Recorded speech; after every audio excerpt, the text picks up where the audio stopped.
हम लोग अभी अपनी टीम एक्सपैंड कर रहे हैं और बहुत सारा काम अभी होने वाला है गट इश्यूज को related, hormone optimisation, treating diseases with diet, training, ये सारे एरियाज जो है। तो हम लुकिंग फॉर पीपल जो मेडिकल जर्नल्स पढ़ने में कंफर्टेबल हो या होना चाहते हैं। तो एनीबडी जो मास्टर स्टूडेंट्स में है, साइंसेज में, बेसिक साइंसेज किसी भी हो सकता है, लेकिन should be very comfortable in reading medical journals. तो पीएचडी स्टूडेंट्स और मास्टर स्टूडेंट्स डेफिनेटली प्रेफरेबल, और डॉक्टर्स अगर कोई भी टीम ज्वाइन करना चाहते हैं तो मेरे को इस ईमेल आईडी पे ईमेल कीजिए। I will reach back to you enjoy the video.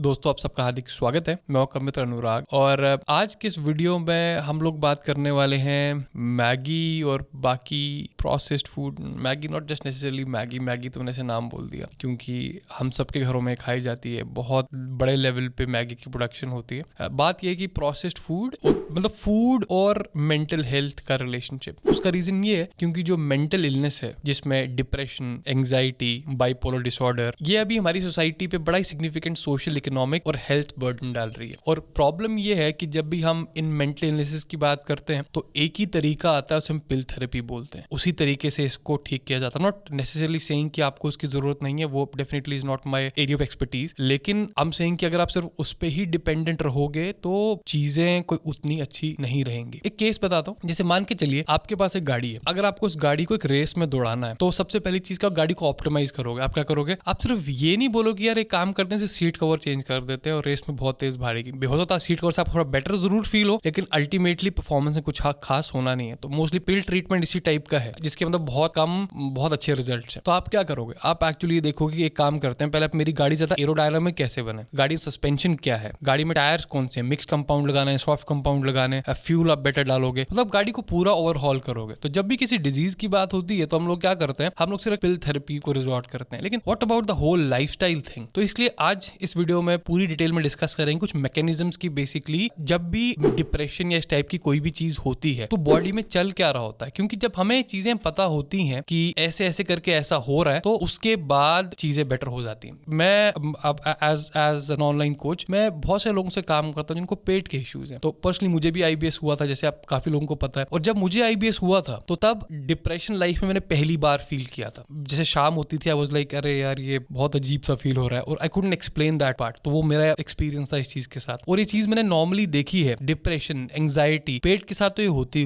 है। तो तब मुझे पहले भी पता था, लेकिन तब वो चीज रीअफर्म हो गई कि जो हमारी डाइट है, जो हमारी पेट की कंडीशंस हैं, ये हमारी मेंटल कंडीशन से बहुत ज्यादा लिंक्ड है। लेकिन बिफोर मूविंग ऑन फॉरवर्ड, अगर आपको किसी को पेट का इशू है या फैमिली किसी को टाइप 2 डायबिटीज है, कोलेस्ट्रॉल का इशू है, तो अगर डाइट के थ्रू उन पे काम करने के लिए please feel free to contact us and for natural body building and fat loss.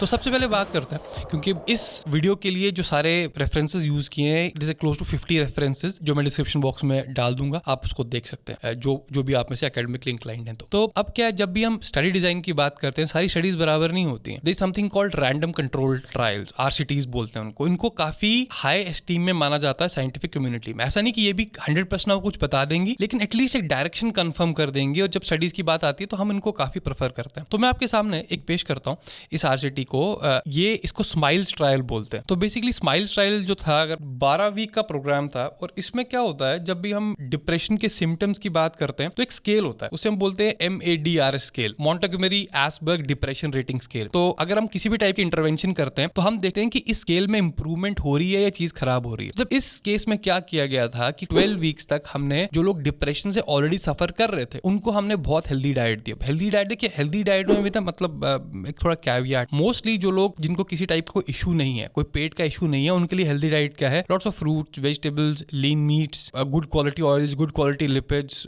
ये सारी की सारी चीजें, ठीक है। लेकिन अगर आपको पेट की कंडीशन है, आपको टाइप 2 डायबिटीज है, कोई दूसरी मेडिकल कंडीशन है, तो आपके लिए हेल्दी डाइट का मतलब अलग होगा। तो चलिए हम बात करते हैं कि अगर किसी को डिप्रेशन है, डिप्रेशन के सिम्टम्स हैं, तो उस टाइम पे अगर हमने एक जनरल हेल्दी डाइट दी तो उनके डिप्रेशन के सिम्टम्स पे क्या असर हुआ। तो हमने ये देखा कि डिप्रेशन के सिम्टम जो है, जो हमने स्केल से मेजर किए थे MADRS से, वो काफी कम हो गए। अब इस फील्ड को कहा जा रहा है न्यूट्रिशनल साइकियाट्री, क्योंकि काफी टाइम से जब भी हम मेंटल इलनेस के बारे में बात कर रहे थे तो जैसे मैंने पहले ही बोला सिर्फ पिल फॉर्मेट में ही सारी चीजें हो रही थी। तो अब आप पहले देखो ये हो क्यों रहा है, मतलब अगर ऐसा कुछ हो रहा है कि अगर किसी को डिप्रेशन हो रहा है तो कुछ न्यूट्रिशनल डेफिशिएंसीज हो रही हैं। मैं आपको एक और एग्जांपल देता हूँ। जैसे मान के चलिए मेटाबॉलिज्म, हम सब ने ये वर्ड बहुत सुना अपनी जिंदगी में। अगर मैं आपको एक सिंपल भाषा में मेटाबॉलिज्म की बात करूं तो it's like sum total of all chemical reaction जो हमारी बॉडी में होती है, ठीक है।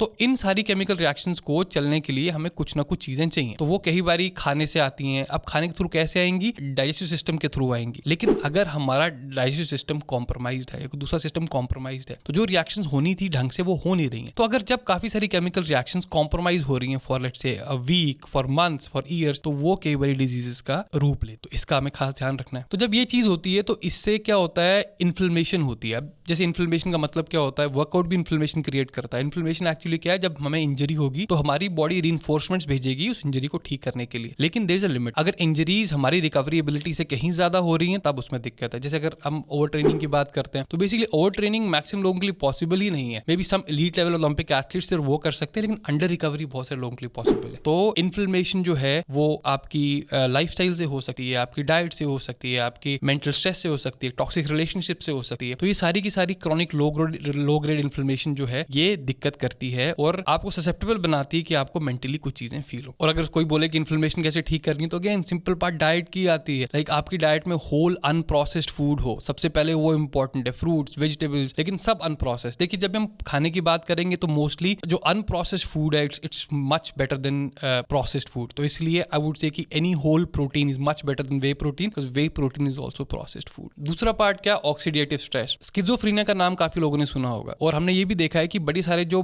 मेंटल इश्यूज है उन लोगों के ब्रेन में ग्लूटाथायोन लेवल्स, जो कि मास्टर एंटीऑक्सीडेंट होता है, उसके लेवल्स कम होते हैं। तो जिन लोगों को नहीं पता एंटीऑक्सीडेंट क्या होता है, देखिए जैसे मैंने बात की कि जब भी इंजरी होती है तो इन्फ्लेमेशन होती है, ठीक है। तो इन्फ्लेमेशन को दूर करने के लिए जो हम डाइट के थ्रू कर सकते हैं, हम एंटीऑक्सीडेंट्स ले सकते हैं, ताकि जो जब कोई चीज ऑक्सीडाइज होती है तो फिर रेडिकल्स रिलीज करती है, वो दिक्कत करती है। तो हम जब एंटीऑक्सीडेंट्स लेते हैं उससे हम काफी हद तक इंजरी को निगेट कर सकते हैं। तो एंटीऑक्सीडेंट्स लेने का तरीका क्या, again a lot of whole unprocessed foods. और जैसे अगर हम विटामिन ई की बात करें, विटामिन सी की बात करें, ग्लूटाथाइन की बात करें, CoQ10 की बात करें, इन सब की सप्लीमेंटेशन भी बहुत हेल्पफुल हो सकती है मेंटल डिस्टर्बेंसेस के केस में, क्योंकि इन सब के लेवल्स लो है। तो अल्टीमेटली लेवल्स अप हो जाएंगे एंटीऑक्सीडेंट्स के, जो ऑक्सीडेशन है वो कम होगी, फ्री रेडिकल्स होंगे कम होंगे, तो will be in a better state to handle the world. तो मेंटली हम ऐसे कॉम्प्रोमाइज स्टेट में नहीं रहेंगे। अब थर्ड पार्ट है वो बोलूंगा that is like brain plasticity. देखिए एक प्रोसेस होता है उसे बोलते हैं न्यूरोजेनेसिस, और एक ब्रेन का पार्ट होता है हिपोकैम्पस। नाम उतना इंपॉर्टेंट नहीं है, लेकिन ये जो प्रोसेस है कि लर्निंग, मेमोरी, मूड रेगुलेशन, इन सब में बड़ा इंपॉर्टेंट पार्ट प्ले करता है। और हमने ये देखा है कि जब ये न्यूरोजेनेसिस ऑल्टर हो जाता है तो तब ब्रेन इलनेसेस होती है। Something called brain derived neurotrophic factor, जिसे BNDF बोलते हैं, और ये और इसके कुछ भाई बंधु हैं वो इस न्यूरोजेनेसिस को रेगुलेट करते हैं। तो अब एक स्टडी ऐसी भी हुई थी, जब 4 वीक की स्टडी हमने ये देखी कि क्या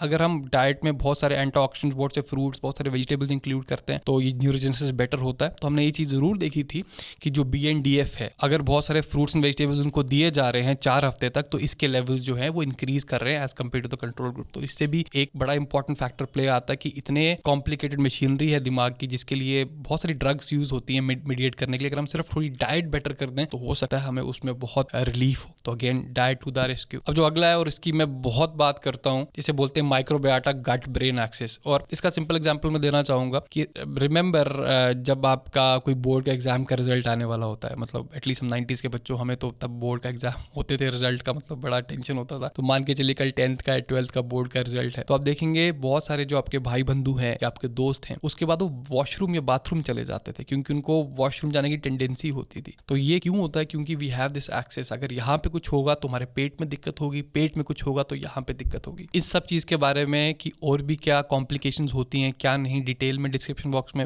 मैंने अगेन एक स्टडी का लिंक अटैच किया होगा, आप देख सकते हैं डिटेल में अगर आपको पढ़ना है क्या है। लेकिन जैसे मैंने पहले भी बात की थी कि जब मुझे IBS हुआ था, आई फेल्ट डिप्रेशन, मतलब प्रॉपरली मुझे बहुत डिप्रेसिंग फील होता था, और ये मेरे बहुत सारे क्लाइंट सबको फील होता है। तो अगर कभी भी आपको IBS है, पेट का किसी भी टाइप का कोई इशू है, तो आपको डिप्रेशन, एंग्जाइटी, इस टाइप की चीजें फील होंगी। तो इसका सही तरीका ये नहीं होता कि आप मेडिकेशन लेना शुरू कर दो आपके दिमाग के लिए, मेंटल इलनेसेस के लिए, जो कि I guess not is not a very good way. हाँ, अगर आपको बहुत ज्यादा हो गया तो कुछ टाइम के लिए मे भी आप ले सकते हैं अपने डॉक्टर से कंसल्ट करके, लेकिन जो सही तरीका वो ये है कि आपको अपने पेट को ठीक करना होगा। पेट ठीक होगा तो आपको यहाँ पे चीजें खराब नहीं फील होंगी। तो अगर आप अपनी बायो की क्लासेस का ध्यान रखें तो अब नेक्स्ट हमारा फैक्टर वही है कि कैसे जो ब्रेन इलनेसेस होती हैं, मेंटल इलनेसेस होती हैं, तो उसे बोलते हैं माइटोकॉन्ड्रियल डिसफंक्शन। तो माइटोकॉन्ड्रिया आप याद करें तो this is basically power house of the cell, जहाँ पे एनर्जी बहुत रिलीज होती है, प्रोड्यूस होती है, सारी चीजें जो एनर्जी को रिलेटेड है माइटोकॉन्ड्रिया में होती हैं। तो जो माइटोकॉन्ड्रियल डिसफंक्शन है वो भी इसी चक्कर में होता है, क्योंकि इन्फ्लेमेशन बहुत ज्यादा होती है, ऑक्सीडेटिव स्ट्रेस बहुत ज्यादा हो जाती है, तो